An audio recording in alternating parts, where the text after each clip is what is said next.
பேசாத போது கதை பேச வேண்டும், அவர்கள் இருவரும் பேசாத போது இசை பேச வேண்டும், அதுவும் பேசவில்லை என்றால் கேமரா பேச வேண்டும், இது நான்கும் பேசவில்லை என்றால் ஆடியன்ஸ் அவங்களுக்குள்ள பேச ஆரம்பிச்சிருவாங்க.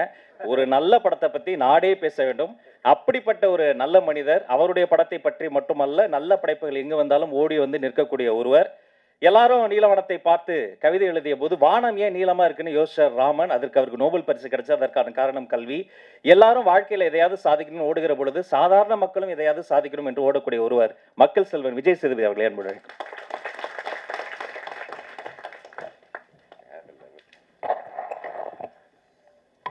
எல்லாருக்கும் வணக்கம். ரொம்ப கூச்சமாக இருந்தது. எல்லாத்த பற்றி பேசுகிற முன்னாடி விமல் ரொம்ப அழகாக பேசினான். இன்றைக்கி வரது மாதிரி கேட்டுட்டே வரந்தான், இதெல்லாம் பேசலாமா அப்படிலாம் பேசலாமான்னு யோசிச்சுருந்தான். பயமாக இருக்குதுன்னு சொன்னான்.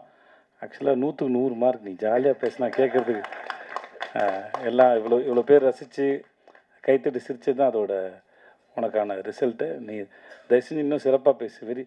ஏன்னா நான் இந்த மேடைக்காக சொல்லலை, அது அவன் வேணால் சொல்லாமல் இருந்திருக்கலாம். நான் கூத்துப்பட்டுப்பேன், அவனோட ஃபேன்.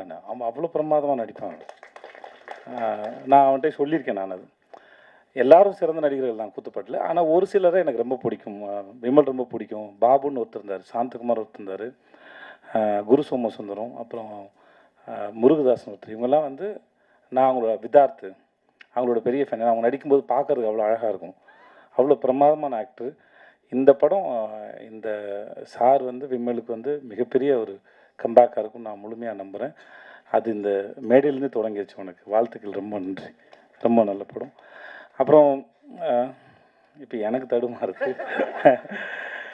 போஸ் வெங்கட் சார் வந்து நான் ரொம்ப நாளாக நான் சீரியலில் அவர் நடிக்க ஆரம்பித்தது மெட்டி ஒழியில்னு அவர் பார்த்துட்ருக்கேன். 20 அவரோட இன்டர்வியூ படிச்சிருக்கேன். நான் அவர் சந்திக்கும் போது நான் சொல்லியிருக்கேன். நான் அவர் ஆட்டோ ஓட்ட ஆரம்பிச்சுன்னு நினைக்கிறேன். 500 ரூபா சம்பளமா?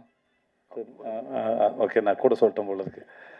ஸோ அப்போதுலேருந்து பார்த்துருக்கேன். நான் என்கிட்ட அவருக்கு பிடிச்சது என்னென்னா, அந்த மனுஷன் ஒரு சர்வைவல் ஆஃப் த ஃபிட்டஸ்ட் மாதிரி. ஒவ்வொரு முறையும் தான் நினச்சதை ஒரு இடத்துலையோ ஏதோ சேஃபாக நான் சந்திக்கும் போது கேட்டேன். நான் சார் ஆட்டோ டிரைவராக இருந்தீங்க சார், அதுக்கப்புறம் சீரியல் ஆக்டர்னு அங்கேயே தங்கி இருந்திருக்கலாம். தன்னோட பவுண்ட்ரிஸ் வந்து புஷ் பண்ணிகிட்டே போயிட்டே இருக்கார், முன்னாடி போயிட்டே இருக்கார். இப்போ வரைக்கும் அதை செஞ்சுட்டே இருக்கார். எங்கள் கூட விடுதலை பண்ணும்போது கூட இடைவெளியில் வந்து அவர் அரசியல் புஸ்தகங்களை படிச்சுட்ருக்காரு. அவர் தன்னை தயார்படுத்திகிட்டே இருக்கிறது வந்து ரொம்ப அழகாக இருக்குது. அது அவருடைய முகத்தை இன்னும் ரொம்ப அழகாக வசீகரமாக்கிட்டே போகுது நான் நம்புகிறேன். அவருடைய அரசியல் எதிர்காலத்தையும் நான் வந்து அவரோட எதிர்பார்த்துட்ருக்கேன். அவர் பேசுகிறத கேட்குறதுக்கு, அரசியல் விஷயமாகட்டும் பேசும்போது கேட்குறதுக்கு ரொம்ப அழகாக இருக்கும். அந்த படங்களை பற்றியும் முக்கியமாக அந்த சார் படத்தில் இருக்கிற வசனங்கள்லாம் வந்து அப்படியே தெரிக்குது. ஒவ்வொரு வசனமும் வந்து நம்மளை உட்காந்து நிற்க வச்சு அதை யோசிக்க வைக்குது. பசங்களை ரொம்ப பிரமாதமாக இருந்து நான் படம் பார்த்துட்டேன். எனக்கு படம் போட்டு காமிச்சாங்க. படத்தில் நடித்த அத்தனை பேர் ரொம்ப பிரமாதமாக இருந்தாங்க. சார் நீங்கள் ரொம்ப நல்லா இருந்தீங்க சார். அப்புறம் உங்களுக்கு ஐயோ சார் பெரிய மனுஷன் மாதிரி நடந்துக்கோங்க சார்.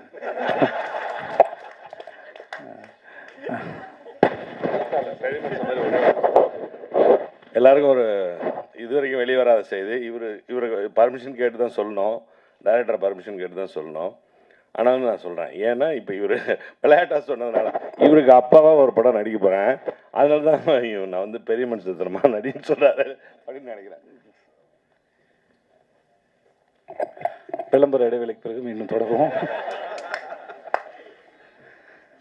சார் உங்களுக்கு அப்போ சார் உங்கள் பேர் என்ன சார்? சந்திரகுமார் சார். நீங்கள் படம் பார்த்தீங்கன்னா அவர் ரொம்ப பிடிச்சிடும். அவரோட லுக்கும் கெட்டப்பும் சரி அவ்வளோ பிரமாதம் நடிச்சிருந்தீங்க சார். ரொம்ப நல்லா இருந்தது. சாயாதேவி வந்து எனக்கு டிஎஸ்பி கூட நடிச்சிருக்காங்க. வாழ்த்துக்கள் உங்களுக்கும். மற்றபடி படத்தில் நடித்த எல்லாருக்கும் என்னுடைய வாழ்த்துக்கள். படம் ரொம்ப நல்ல படம், ரொம்ப நல்லா வந்திருக்கு.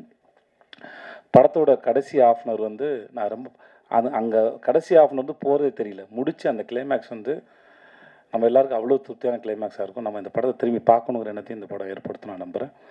அப்புறம் ஐயோ அப்புறம் புடி சிராஜ்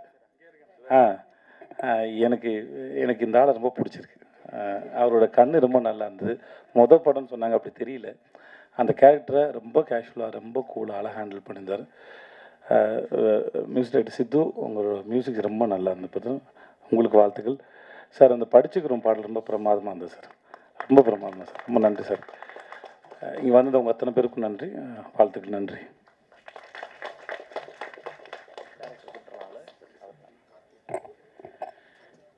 திரை ஊடக நண்பர்களுக்கு தெரியும்.